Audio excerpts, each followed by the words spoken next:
এ পর্যায়ে সামাজিক নিরাপত্তা, পরিবেশ, জলবায়ু এবং একই সঙ্গে কৃষি খাতের বিশ্লেষণ নিয়ে আমাদের সঙ্গে এই মুহূর্তে স্টুডিওতে আসবেন আমার সহকর্মী সাজিদ আরাফাত। সাজিদ আরাফাত, আপনাকে স্বাগত জানাচ্ছি বাজেট 2024-25-এর আলোচনায়। ধন্যবাদ তন্ময়।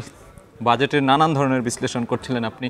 এ পর্যায়ে আসলে খাতভিত্তিক আলোচনায় আমি কিছু খাত নিয়ে আলোচনা করতে চাই, বিশেষ করে সামাজিক নিরাপত্তা খাত, কৃষি খাত এবং পরিবেশ, জলবায়ু এবং বন যে মন্ত্রণালয় আছে, এই খাতগুলো সর্বোপরি গুরুত্ব পেয়ে থাকে। আমরা দেখতে চাই যে গেল 5 অর্থ বছরে বা বিগত অর্থ বছরগুলোতে কী ধরনের বরাদ্দ ছিল, কত শতাংশ মোট বাজেটের কত শতাংশ আসলে সেগুলোতে বরাদ্দ ছিল, সেই পরিসংখ্যানগুলো নিয়েই আমি এবার একটু আলোকপাত করতে চাই। প্রস্তাবিত বাজেটে কী পরিমাণ বরাদ্দ হবে সেগুলো নিশ্চয়ই আমরা পরবর্তীতে বাজেট পাস হওয়ার পর, পেশ হওয়ার পর আমরা আলোচনা করব। এই মুহূর্তে আসলে শুরুতে সামাজিক নিরাপত্তা খাত যেটি, সেই বিষয়ে আলোচনা করতে চাই। আপনি জানেন যে সামাজিক নিরাপত্তা বলয়ের মধ্যে কিন্তু দেশের প্রান্তিক অঞ্চলের জনগোষ্ঠী জড়িত। এর মধ্যে কিন্তু আমরা যে একেবারে যারা বয়স্ক ভাতা পান বা বিধবা ভাতা, মুক্তিযোদ্ধা কল্যাণ ট্রাস্ট, সব কিছু মিলিয়ে কাজের বিনিময়ে খাদ্য, এই যে প্রান্তিক অঞ্চলের উন্নয়নের জন্য যে বাজেট, যে খাতটি, সেই খাতের সঙ্গে জড়িত কিন্তু এই বিষয়গুলো।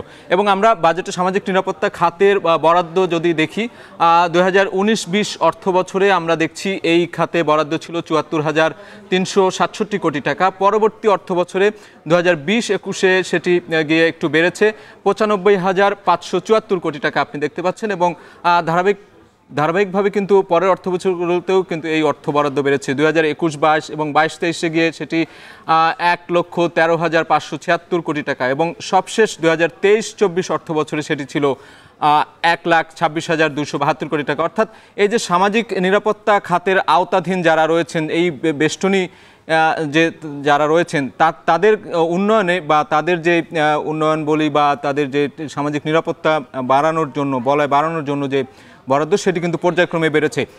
এরপরে যদি আমরা দেখি যে পরিবেশ ও জলবায়ু খাত, এই খাতটি কিন্তু আমরা জানি যে পুরো বিশ্ব জলবায়ু পরিবর্তনের যে ঝুঁকি মোকাবেলা, সেই ঝুঁকি মোকাবেলায় কিন্তু অনেক ধরনের উন্নয়ন বাজেট দিচ্ছে।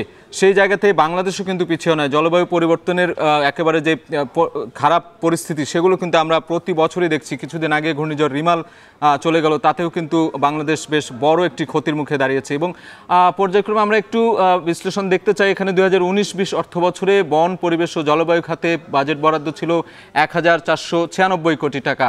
পরের অর্থ বছর 2020-21 অর্থ বছরে 1,246 কোটি টাকা। অর্থাৎ বিগত অর্থ বছরের থেকে পরের অর্থ বছরে কিন্তু অনেকটাই কমে গিয়েছে বরাদ্দ। আমরা যদিও ঝুঁকিপূর্ণ বিবেচনা করছি এই বিষয়টিকে, জলবায়ু পরিবর্তন, এর ফলে যে উপকূলীয় অঞ্চলে ক্ষতিগ্রস্ত হচ্ছে, পরিবেশ বিপর্যয় ঘটছে, এই খাতটি কিন্তু সেই তুলনায় বরাদ্দ কিন্তু অনেকখানি কমে গিয়েছে। আমরা অর্থ বছরে দেখছি 2020-21-এ, 21-22 অর্থ বছরে কিন্তু আরও কিছুটা কমে গিয়ে দাঁড়িয়েছে, সেটি 1,223 কোটি টাকায়।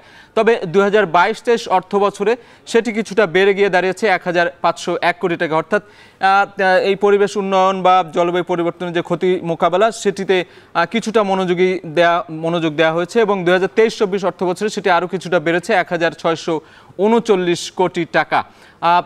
বন, পরিবেশ, জলবায়ু নিয়ে কিন্তু মানুষ অনেক ধরনেরই একটি দুশ্চিন্তায় রয়েছে এই পরিবর্তনের কারণে। আমরা পরের খাতটি দেখতে চাই বাজেটে কৃষি খাত। কৃষি কিন্তু অনেক গুরুত্বপূর্ণ একটি বিষয়। অর্থাৎ কৃষি উৎপাদন না হলে দেশের খাদ্য যে নিরাপত্তা, সেই শৃঙ্খলা ভেঙে পড়বে আমরা বলছি। এবং বারবার সরকারের পক্ষ থেকেও বলা হচ্ছে যে 1 ইঞ্চি জমিও যাতে খালি না থাকে এবং এই কৃষি উৎপাদন যাতে বাড়ানো হয়, কৃষিতে যাতে ভর্তুকি বাড়ানো হয়।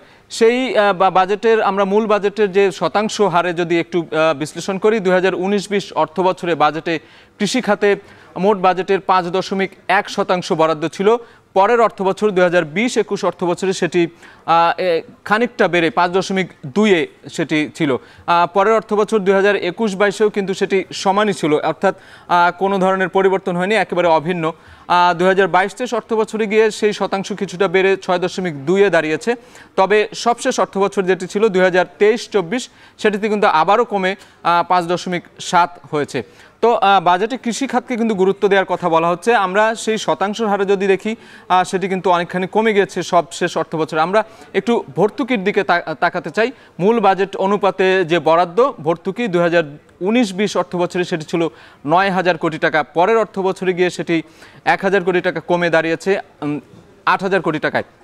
তবে 2021-22 অর্থ বছরে সেটি আবারও একটু বেড়ে 1,500 কোটি টাকা বাড়িয়ে 9,500 কোটি টাকা করা হয়েছে। তবে 2022-23 অর্থ বছরে সেটি অনেকাংশে আমরা দেখছি যে এখানে আপনি দেখতেই পাচ্ছেন 25,000 কোটি টাকায় সেটি বেড়ে গিয়ে দাঁড়িয়েছে। অর্থাৎ কৃষিকে গুরুত্ব যে দেওয়ার যে কথাটি বলা হচ্ছে বারবার, সেটি কিন্তু আমরা এখানে দেখতে পাচ্ছি তার প্রতিফলন ঘটেছে। তবে 2023-24 অর্থ বছরে সেটি গিয়ে আবারও 9,000 কোটি টাকা কমে 18,000 কোটি টাকায় গিয়ে দাঁড়িয়েছে। অর্থাৎ কৃষিতে যে ভর্তুকির প্রয়োজন, কৃষি যন্ত্রপাতি বলি, সার, বীজ বা কৃষকের যে সাস্টেনেবল যে গোল অর্জনে কৃষকদেরকে যে ভর্তুকি দেওয়া হবে বা কৃষি উৎপাদন বাড়ানোর কথা বলা হচ্ছে, খাদ্য নিরাপত্তাকে সুশৃঙ্খল করার কথা বলা হচ্ছে, মূল্যস্ফীতি কমানোর কথা বলা হচ্ছে, সব কিছু মিলিয়ে কিন্তু কৃষি যে ভর্তুকি সেটি 2023-24 অর্থ বছরে আমরা দেখছি যে 18,000 কোটি টাকা ছিল। তবে প্রস্তাবিত বাজেটে কত হবে সেটি হয়তো এখনো দেখার অপেক্ষায়। সেটি নিশ্চয়ই আর কিছুক্ষণের মধ্যেই সাজিদ আমরা জানতে পারবো, তখন এসে আবারও আমরা আপনার সঙ্গে যুক্ত হব। অসংখ্য ধন্যবাদ আমাদের সঙ্গে এ পর্বে